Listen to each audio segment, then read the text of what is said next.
যে এত জঘন্যতম একটা পাপ, যে পাপের শাস্তি ইসলাম কি দিয়েছে? যদি কোনো পুরুষ কোনো নারীকে ধর্ষণ করে, ইসলাম তার শাস্তি কি দিয়েছে? মৃত্যুদণ্ড, গলা পর্যন্ত পুঁতে দাও, পাথর নিক্ষেপ করে করে মারো তাকে, সবাই মারতে মারতে মেরে ফেলো। কেন? যে মায়ের জাতের সম্মান দিতে পারে না, সে পুরুষ সুরাত একটা দুপায়ে পশু ছাড়া অন্য কিছু নয়। অতএব এই পশুর বেঁচে থাকার অধিকার নেই। এটা ইসলাম নারীদেরকে মর্যাদা দিয়েছে। ইসলামের আইন ধর্ষকদের জন্য মৃত্যুদণ্ড। আর আজকে ইসলামের বিরোধী করছে কারা? যাদের নিজেদের চরিত্র ঠিক নেই, তারা ইসলামের বিরোধী করছে। একটা ষড়যন্ত্র চলছে। সেই ষড়যন্ত্র হলো ইসলামের বিরুদ্ধে একটা পরিকল্পনা তৈরি করা হচ্ছে, ইসলামকে টার্গেট করা হচ্ছে, ইসলামের বিরুদ্ধে প্রকাশ্য পুরো দেশ জুড়ে একটা ষড়যন্ত্র চলছে। আর সেই ষড়যন্ত্রের হাওয়া আমার বাংলায় কলিকাতার মতো জায়গাতে প্রকাশ্য লোক মিছিল করে জমায়েত হয়ে মিডিয়াতে বাইট দিচ্ছে যে ইসলাম মুক্ত বাংলা চাই, ইসলাম মুক্ত ভারত চাই। ভাবতে পারছেন আমি কি বলছি? এত বড় কথা, যে কথাটা একদিকে সংবিধান বিরোধী, আর একদিকে বিভাজন, হিংসা এবং সম্প্রীতিকে নষ্ট করার একটা বিরাট বড় চক্রান্ত। এরপরও আলহামদুলিল্লাহ আমরা মুসলমান, ইসলামের অনুসারী, আমরা যাই করি দেশকে ভালোবেসে এবং সংবিধানকে মান্যতা দিয়েই আমরা কাজ করি। এবং আমার ইসলাম শিখিয়েছে যদি কেউ অন্যায় করে সে দোষী, তার জন্য তার বাপ, তার মা, তার পরিবার, তার অন্য কেউ দোষী নয়। যে অন্যায় করবে সে দোষী।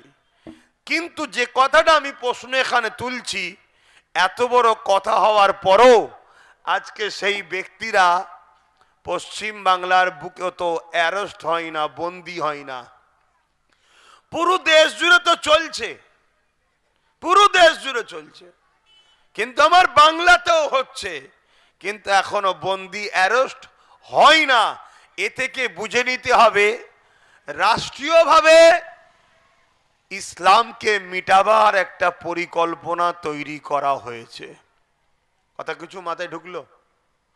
যদি রাষ্ট্রীয়ভাবে পরিকল্পনা না হতো, তাহলে এই রকম সংবিধান বিরোধী কথা যখনই কেউ বলবে, রাষ্ট্র ও রাজ্যের যারা দায়িত্বপ্রাপ্ত আছে তারা কিন্তু সঙ্গে সঙ্গে তার বিরুদ্ধে ব্যবস্থা নিত। ঠিক না বেঠিক? ইসলামের উপরে এত রাগ কেন? এবার চলে আসুন, ইসলামকে এত টার্গেট কেন?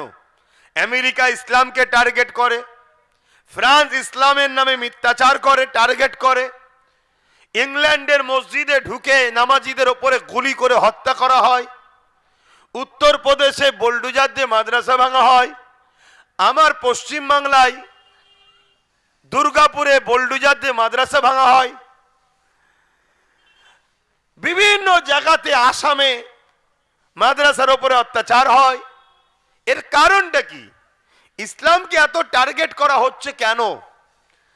এর কারণটা বুঝতে গেলে আপনাকে প্রথম জানতে হবে ইসলাম শব্দর মানে কি আর ব্যাপক অর্থ কি। ইসলাম শব্দের ওয়ার্ডের মানে হচ্ছে সালাম থেকে ইসলাম, শান্তি, যার ব্যাপক অর্থ হলো তুমি ওই কাজ করো যে কাজে তুমি এবং সমাজ দুনিয়া আখেরাতের কল্যাণ পাবে। জোরে বলুন সুবহানাল্লাহ। ওই কাজ তুমি করো। এই যে হযরত প্রফেট মুহাম্মদ সাল্লাল্লাহু আলাইহি ওয়াসাল্লাম, তিনি কে? তিনি তো শান্তির নাম, মানবতার নাম, প্রেমের নাম, ভ্রাতৃত্বের নাম, ঐক্যের নাম, সম্প্রীতির নাম, মানব বন্ধনের নাম, এতিমদের সাহারার নাম, বিধবার অধিকারের নাম।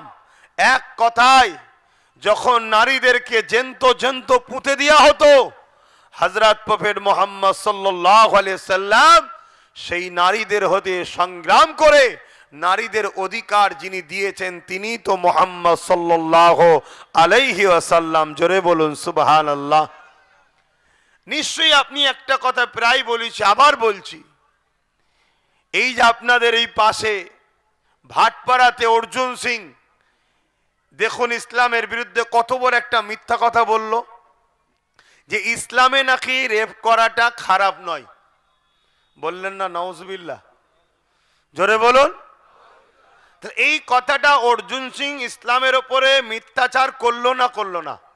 ইসলাম একটা এত বড় ধর্ম, যে ধর্ম একমাত্র আজকের দিন পর্যন্ত চ্যালেঞ্জ দিচ্ছে, দুনিয়ায় কেউ যদি ইসলামের মোকাবেলা করতে চাও আগেই আসো, যুক্তি তর্কে এলেম কালামে কিতাবে বাস্তবে নারীদেরকে যে সম্মান ইসলাম দিয়েছে এই সম্মানের মোকাবেলায় কেউ যদি আসতে চাও দাঁড়াও।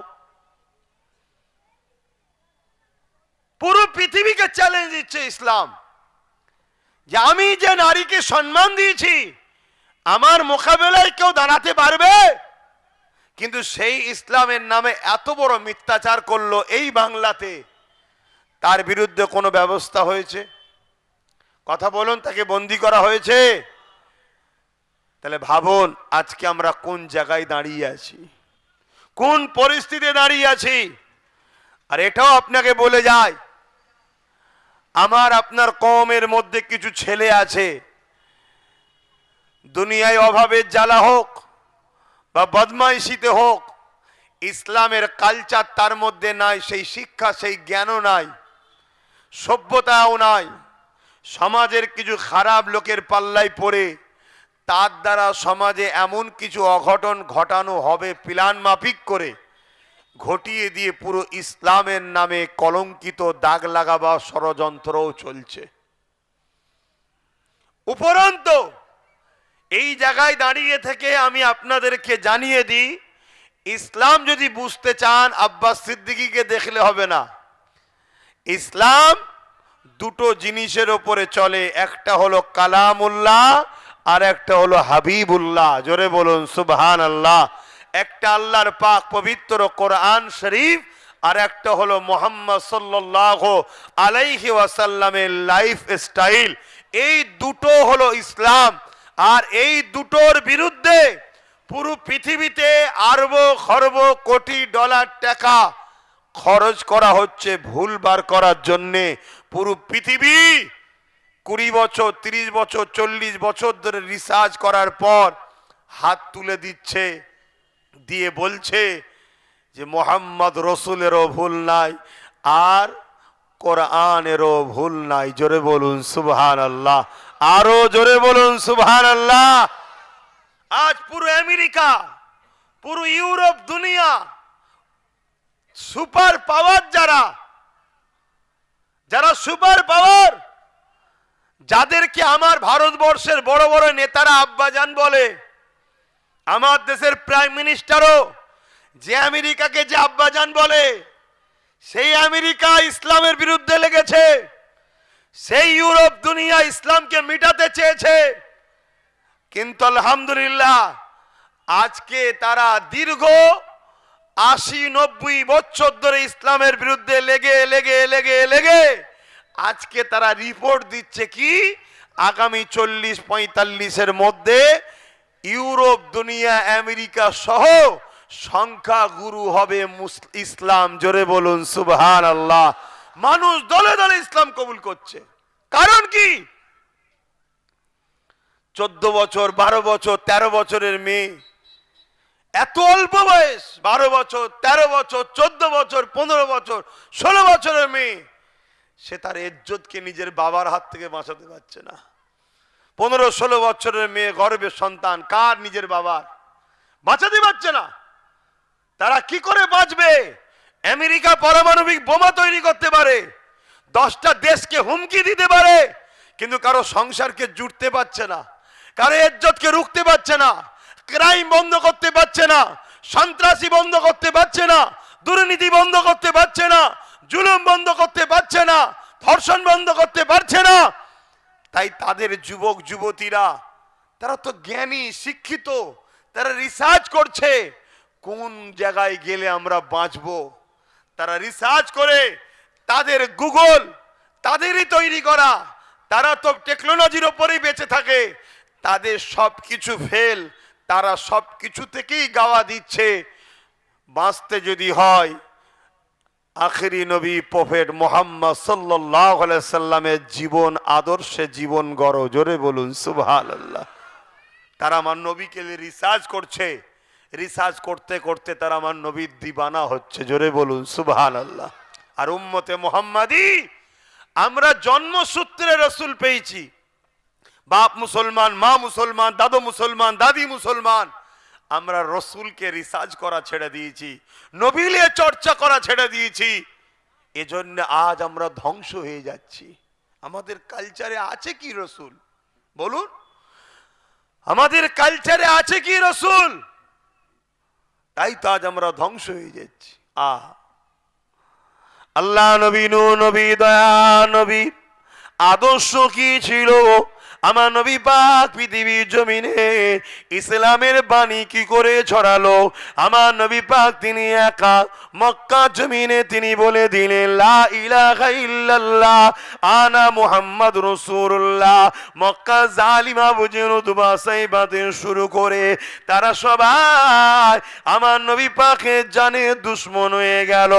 এই রাসূলুল্লাহ একা মক্কা থেকে শুরু করেছে, মদিনা থেকে শুরু করেছে, 23টা বছরে তামাম পৃথিবীর জমিনে নাই সত্য, সাম্য, শান্তি, ভ্রাতৃত্ব, ভালোবাসা, ইসলামের বাণী আমার নবী পৌঁছে দিয়েছে। কি করে পারলো? তরোয়াল দিয়ে, অস্ত্র দিয়ে, জোর দেখিয়ে? আরে জোর দেখিয়ে একটা ব্যক্তি কি করে পারবে? না, আমার নবী তো পৃথিবীকে জয় করেছে উসওয়াতুন হাসানা, উত্তম আখলাক চরিত্র দিয়ে। জোরে বলুন সুবহানাল্লাহ। উত্তম ব্যবহার দিয়ে, উত্তম প্রেম দিয়ে, উত্তম আখলাক দিয়ে আমার রাসূল পাক সাল্লাল্লাহু আলাইহি ওয়াসাল্লাম পুরো পৃথিবীকে জয় করেছে। তাই তো আল্লাহ কোরআনে বললেন লাকাদ কানা লাকুম ফি রাসূলিল্লাহি উসওয়াতুন হাসানা। সবথেকে উত্তম মডেল করে আমি আল্লাহ মুহাম্মদ সাল্লাল্লাহু আলাইহি ওয়াসাল্লামকে পাঠিয়েছি। আজান দিচ্ছে আপনাদের মহল্লায়? আচ্ছা, আজানটা হয়ে যাক, আমরা জলসা শেষে এখানে নামাজ আদায় করব।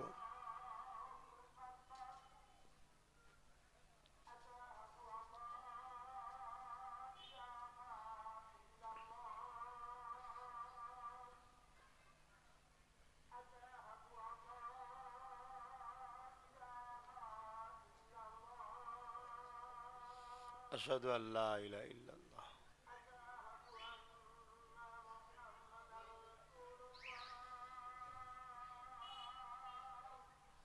সাল্লাল্লাহু আলাইহি ওয়াসাল্লাম।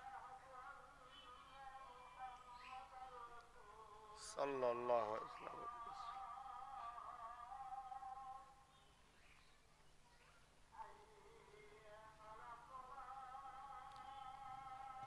লা হাওলা ওয়ালা কুওয়াতা ইল্লা বিল্লাহ।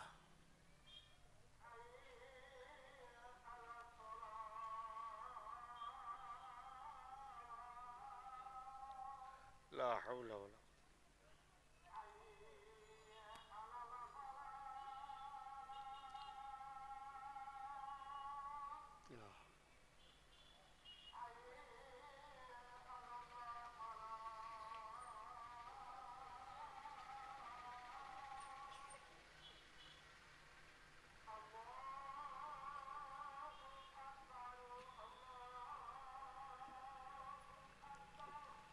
আল্লাহু আকবার, আল্লাহু আকবার।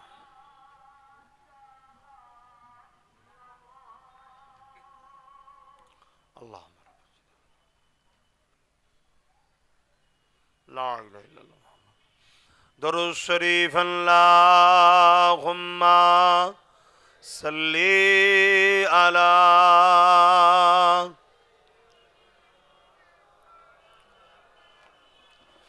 ওয়ালা আলি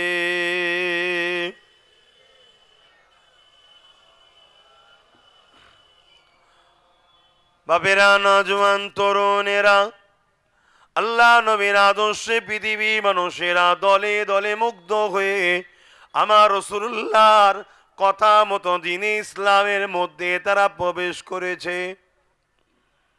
এ নওজোয়ানেরা, আল্লাহ নবী, নবী, দয়া নবী, এই জমিনের ওপরে যখন নারীদের ওপরে জুলুম হতেছিল, আল্লাহ নবী নারীর বাবাগুলোকে বলতে লেগেছে, কেন তোমরা জেন্ত মহিলাগুলোকে পুঁতে দিচ্ছ? তারা বলতে লাগলো, মুহাম্মদ, এ নারীদের বাঁচার কোনো অধিকার নাই। কেন? নারী হলো অশুভ, নারীর জন্য কল্যাণ আসে না, এই নারীদের বাঁচার কোনো অধিকার নাই। এ মায়ের জাতেরা, মন দিয়ে শোনেন, এই জমিনের ওপরে কে মর্যাদা তোমাদের ফিরিয়ে দিয়েছে? এই জমিনের ওপরে আজ থেকে ১৫০০ বছর আগে নারীদেরকে বাজারে নিলামে তোলা হতো, এমন করে কেনা বেচা হতো আলো পটলের মতো। বাপেরা জেন্ত পুঁতে দিত তাদেরকে। মহান রব্বুল আলামিনের পাঠানো মুহাম্মদ সাল্লাল্লাহু আলাইহি ওয়াসাল্লাম তিনি জমিনের উপরে নারীর বাবাদেরকে বুঝাতে লাগলেন, না না, যিনি পুত্র সন্তান দেয় তিনি কন্যা সন্তান দেয়, নারী অশুভ নয়।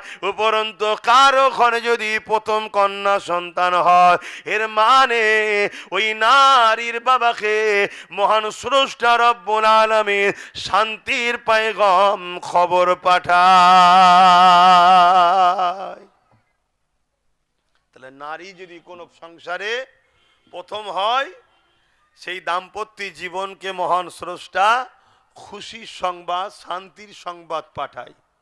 তাহলে নারী কত বড় নিয়ামত।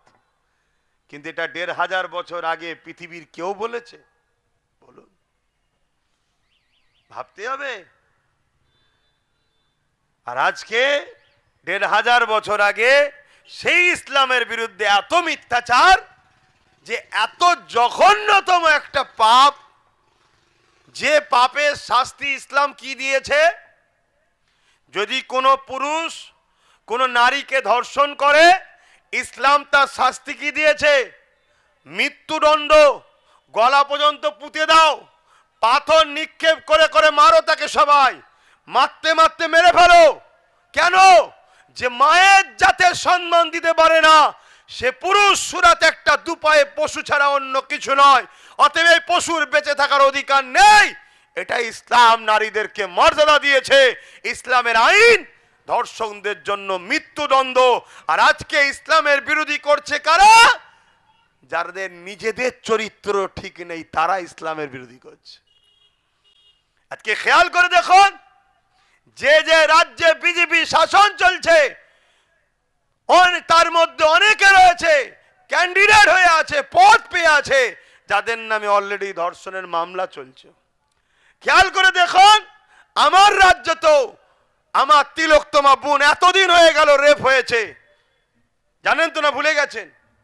আজকে সেই রেপিস্টদের শাস্তি না দিয়ে রাজ্য সরকার কোটি কোটি টাকা খরচ করছে রেপিস্টদের বাঁচাবার জন্য, সুপ্রিম কোর্টে কেস চালাচ্ছে। এরা আবার ইসলামের বিরোধী করে। তাহলে বলুন, ইসলামের বিরোধী যারা করবে, তাদের বিরুদ্ধে সত্য কথাটা বলা দরকার আছে না নাই? এটা আওয়াজ দিয়ে বলুন, দরকার আছে না নাই? তো ভাইরা আমার, আল্লাহ রসুল বললেন, কারো ঘরে যদি দুটো কন্যা সন্তান হয়, কটা? দুটো। আর ওই দুই কন্যা সন্তানের বাবা দুটো সন্তানকে যদি বুঝা না মনে করে, নারী হয়েছে বলে অবহেলা না করে, আল্লাহ দিয়া নিয়ামত মনে করে, তাকে খুশি করে, আদর করে, লালন পালন করে, ভালোবাসা দিয়ে বড় করে তুলে যদি বিবাহ দিয়ে দেয়, আল্লাহ নবী বলছেন, ওই দুই কন্যার বাবা যে নারীকে মহব্বত করে তার কন্যা সন্তানকে লালন পালন করে বড় করলো, আমি রাসূলুল্লাহ ওই বাপকে কিয়ামতের দিন শাফাআত করে জান্নাতে নিয়ে যাব। জোরে বলুন সুবহানাল্লাহ। পুরুষের বেলায় কিন্তু এ খবর দেয়নি যে পুত্র সন্তান হলে শাফাআত করব, এ কথা কিন্তু রাসূল বলেনি। কেন? নারী মায়ের জাত বড় দুর্বল হয়, বড় কমজোর হয়, বড় অসহায় হয়। তাই তাটা ভালোবাসার জিনিস, সেটা সম্মান দিবার জিনিস। তাই ইসলাম কি সম্মান দিচ্ছে দেখো। আল্লাহ নবী আরো একটু আগিয়ে গিয়ে বললেন, কারো ঘরে যদি পরপর 3টে কন্যা সন্তান হয়, ওই 3 কন্যার বাবা যদি ওই 3টে কন্যাকে বুঝা না মনে করে, অবহেলা না করে, লালন পালন করে তার যদি বিবাহ দিয়ে দেয়, আমি রসুল পাক সাল্লাল্লাহু আলাইহি ওয়াসাল্লাম বলছি 3 কন্যার বাবা আর আমি রাসূলুল্লাহ, মন দিয়ে দেখুন, দুটো আঙুল পাশাপাশি দেখাচ্ছে, আল্লাহর জান্নাতে পাশাপাশি থাকবো। জোরে বলুন সুবহানাল্লাহ। এই কথা যখনই বলেছে, এক সাহাবী রসুলের অনুসারী ওখানে বসেছিলেন, তিনি বলতে লাগলেন, হুজুর আমার তো একটি কন্যা, তাহলে এই নিয়ামত থেকে আমি বঞ্চিত হয়ে গেলাম। আল্লাহ রসুল বললেন, না, তোমাকেও বলছি তুমি তোমার কন্যাকে ভালোবাসো, তাকে আদর করো, তাকে মমত মায়া দাও, ভালোবাসা দাও, বাপের প্রেম দাও, তাকে লালন পালন করে বড় করো। আমি রাসূলুল্লাহ বলছি তোমাকেও জান্নাতে নিয়ে যাবো। জোরে বলুন সুবহানাল্লাহ। তাহলে ইসলাম নারীদেরকে কত সম্মান দিয়েছে। এক যুবক এসে বলছে, হুজুর আমার উপরে সব থেকে বেশি কার হক? আল্লাহ নবী বললেন, তোমার মায়ের। তারপরে কার? তোমার মায়ের। তারপরে কার? তোমার মায়ের। তারপরে কার? তোমার বাপের। অর্থাৎ পুরুষের থেকে, বাপ হলো পুরুষের জাত, নারী ও মা হলো নারীর জাত, পুরুষের থেকে নারীর 3 গুণ মর্যাদা ইসলাম দিয়েছে। জোরে বলুন সুবহানাল্লাহ। আর আজকে এই সম্মান শোনার পরেও আমরা পুরুষরাও বলছি সুবহানাল্লাহ। কি নারীদের সম্মানের কথা শুনে আমরা খুশি না বেজার? আমাদেরকে রসুল এই ট্রেনিংটা দিয়েছে। মুসলমান ইমানদার কখনো নারীকে অবহেলা করতে পারে না, তুচ্ছ তাচ্ছিল্য করতে পারে না। আরো একটা কথা শুনুন, পৃথিবীতে শ্রেষ্ঠ পুরুষ কে? বলুন, পৃথিবীতে শ্রেষ্ঠ পুরুষ কারা? আল্লাহ নবী শ্রেষ্ঠ পুরুষের বিবেচনা করাটাও নারীর হাতে দায়িত্ব দিয়েছে। কি? আল্লাহ নবী বলছেন, যার স্ত্রী বলবে যে আমার স্বামী ভালো, সে হলো পৃথিবীর শ্রেষ্ঠ পুরুষদের কাতারে। জোরে বলুন সুবহানাল্লাহ।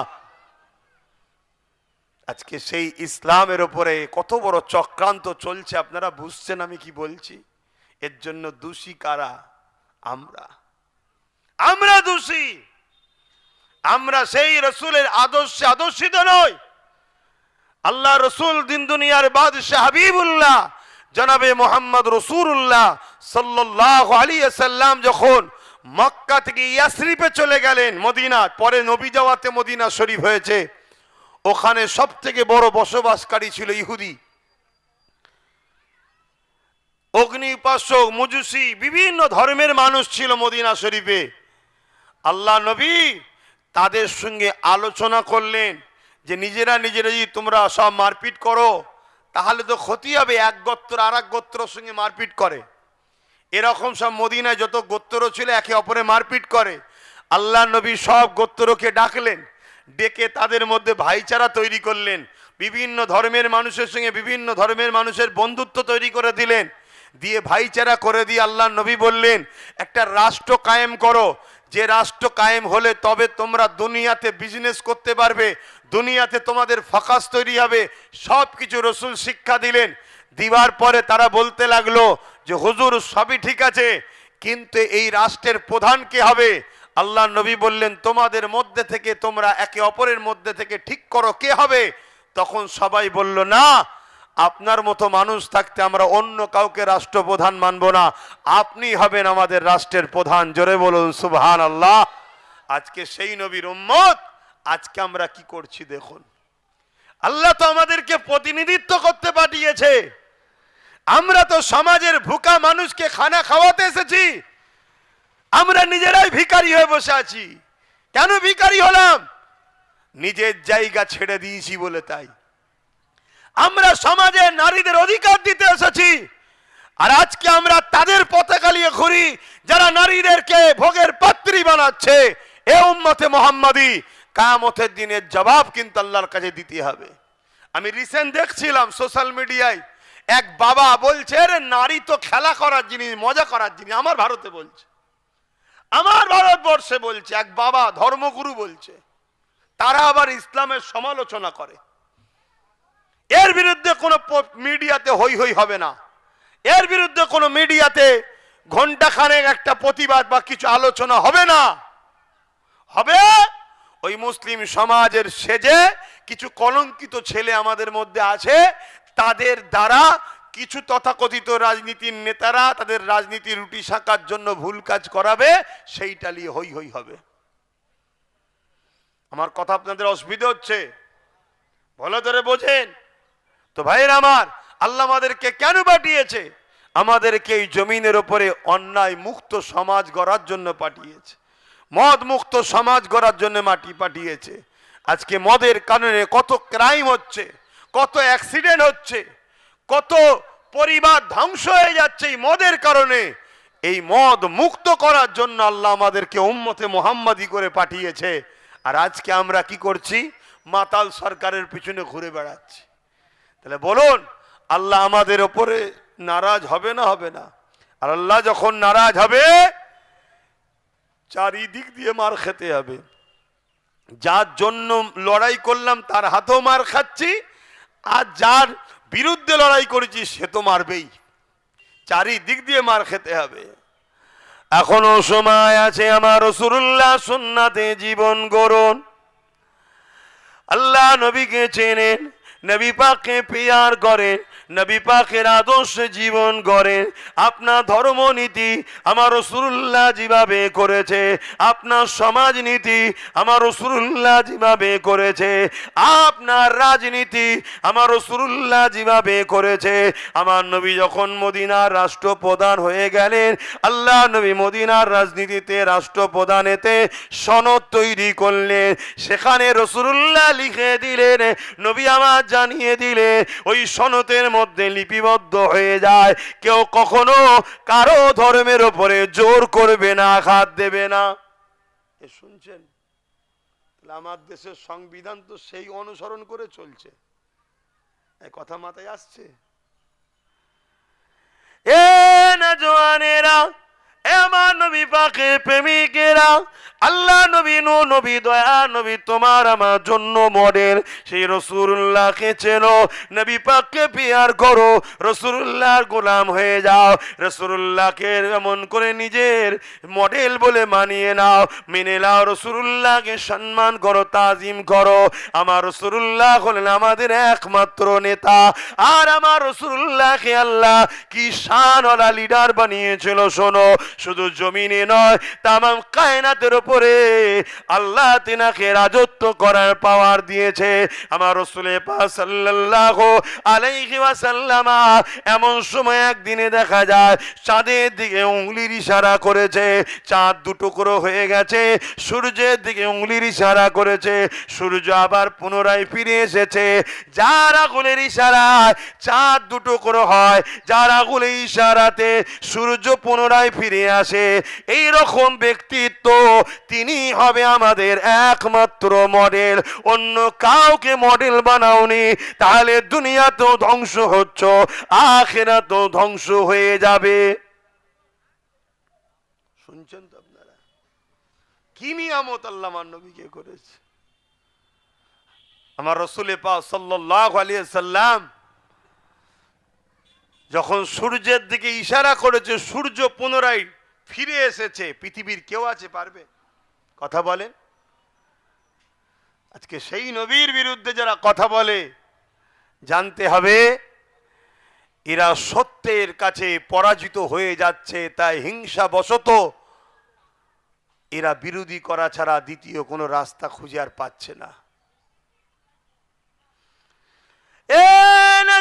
তরুণেরা, এই জমিনের ওপরে রোম থেকে শুরু করে, পারস্য থেকে শুরু করে এই জমিনের উপরে নানা রকম অত্যাচার জুলুম হতো। এমনকি মক্কাতে একটা মেলা হতো, কাজের মেলা। ওই মেলাতে নারীদেরকে বাজারে তোলা হতো, সেগুলো ধনীরা খরিদ করে নিয়ে যেত, তাদের দেহকে শোষণ করে তাদেরকে হত্যা করে মেরে দিত। আল্লাহ নবী এর বিরোধী করলো, নারী জাতকে সম্মান দিবার কথা যখন বলল, এই কারবার এই ব্যবসা যারা করত করত, তখনকার সময়ে তারা ক্ষমতার আসনে বসেছিল, তারা এমন করে দেখা যায় আল্লাহ রাসূলুল্লাহর বিরোধী করতে শুরু করলো। আমার নবী পাককে চারিদিক থেকে তারা আঘাত দিতে শুরু করলো, এমনকি আমার নবী পাককে জানে পর্যন্ত মেরে দিবার পরিকল্পনা করলো। তাই আমার নবী পাক লোকালয় ছেড়ে দিয়ে পাহাড়ে চলে গেলে ওই পাহাড় থেকে এসে মানুষকে বুঝাতে আবার পাহাড়ে চলে যেতে। এ যুবকেরা, তরুণেরা, বাপেরা, আর সমাজে কিছু ব্যক্তি বেরিয়েছে, তারা আজকে আমার রাসূলুল্লাহর বিরোধী করতে লেগেছে। এমন একটা ব্যক্তি সমাজের মধ্যে বিরোধী করছে, কিছুদিন পরে দেখা যাচ্ছে তারাও আজকের দিনে সেই দিনে আবু জেহেল উতবা সাইবা যা করেছে, নারীদের দেহ বেশ শোষণ করত, নারীদেরকে নিলামে তুলত, বিক্রি করত, আজকের দিনও দেখা যাচ্ছে এরাও সেই কাজের মধ্যে জড়িত হয়ে রয়েছে। নিশ্চয় আপনারা সোশ্যাল মিডিয়ায় দেখছেন, কোন এক বাবা বেরিয়েছিল, বড় বড় কথা বলছিল ইসলামের বিরুদ্ধে। দেখেন না যে মুসলমানদের তো আমি টেনশন দিতে এসছি, দাড়িওয়ালা টুপিওয়ালাদের টেনশন দিতে এসছি। লাস্টে দেখা যাচ্ছে সেই বাবারই আড্ডাখানা যেখানে থাকে সেটা খোঁজ নিয়ে দেখা যাচ্ছে নাবালিক সব বাচ্চা ভর্তি, তাদের দিয়ে নোংরা কাজ করাতো, এই সব ধান্দা ইনকাম করাতো। দেখছেন, ঠিক ইসলামের বিরোধী সেইগুলোই করছে যারা কোনো না কোনো এরকম শয়তানি পাপাচার কাজে জড়িয়ে আছে। তাদের ভয় হচ্ছে ইসলামের আলোতে আমাদের 2 নম্বরই ধান্দানা বন্ধ হয়ে যায়, তাই তারা ইসলামকে মিটাতে চাইছে। কিন্তু আমাদের কি দায়িত্ব নয় ইসলামের পক্ষে দাঁড়িয়ে ইসলাম বিদ্বেষীদের মোকাবেলা করা? দায়িত্ব আছে না নাই? এই মোকাবেলাটা কিভাবে করবেন? এই মোকাবেলাটা কিভাবে করবেন? সর্বপ্রথম মোকাবেলা হলো আমি ইসলামের আদর্শে জীবন গড়ব। ইসলাম যে খাদ্যকে অপছন্দ করে আমি সে খাদ্য খাবো না। ইসলাম ঘুষকে অপছন্দ করে, আমি ঘুষ দেবো না, ঘুষ লবো না। ইসলাম নেশাকে অপছন্দ করে, আমি নেশা জাতীয় দ্রব্য বিক্রি করব না, নেশা জাতীয় দ্রব্য খাবো না। ইসলাম যেগুলোকে অপছন্দ করেছে সেগুলোকে ত্যাগ করতে হবে, যেগুলোকে বাস্তব ইসলাম পছন্দ করে সেগুলোকে জীবনের মধ্যে আনতে হবে। প্রথমে যদি নিজে ইসলামের রঙে রঙিন হই তাহলে দেখবেন এমনি এমনি হাজারো জালিম শেষ হয়ে যাবে। প্রথম কাজ হলো এটা। দ্বিতীয় কাজ হলো আমার নবী সাহাবা হুজুররা যেভাবে জালিমদের বিরুদ্ধে লড়াই করেছে আমাদেরকেও লড়াই করতে হবে না? হবে না? আওয়াজ দিয়ে বলুন, করা দরকার আছে না নাই? আর এখানেও একটা কথা বলে যায়, মনে রাখবেন, আমার রাসূলুল্লাহ কোনোদিন কোন ধর্মের বিরুদ্ধে লড়াই করেনি, এটা মাথায় রেখে দেবেন।